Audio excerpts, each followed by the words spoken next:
Guys, kami pupunta ng Wawa ngayon. Hindi kami makaalis gawa ni Lips. Kauyuhan po ng pagpapaalam. Ay, Lips, sabi po kasi mamaalam bukong ko kami na naman ng mamamura. Hindi ka mapa. Tingnan nyo tingnan nyo. Aray namang isang are. Ayaw samahan ng pagpapaalam. Tolero na ako sa antok. Lago na. Kweta ko. Ako na ang mag-isa. Tingnan nyo na. Iwan na nga yung babaeng malaki ang buhos. Ba't kasi ayaw mo magpaalam? Hindi nga papaya. Ayan, nagsisim na. Uuna na kami.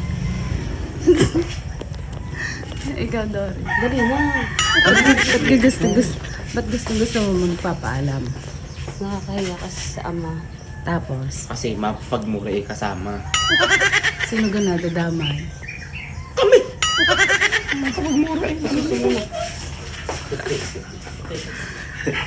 Kasi ayaw mo magpaalam.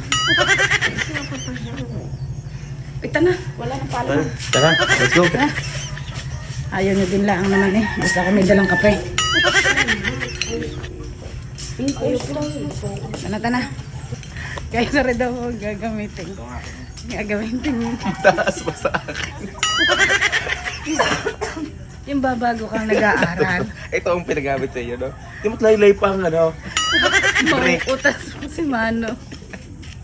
Ay, hindi ko gagamitin yan. Baka ako'y may hatid ng ilasa lagi. Tapos ang aso pa ay nagkalibong bunga sa Ang karsada. hangit ng mga utas ng aso iyan. Eh, hindi pa naman magaling. Paahon. Ba't doon sa kita nag-ano? Sabi ko, oh, ano pang hangit na ito? Hindi pa nga maalam ang driver. Utas na utas eh.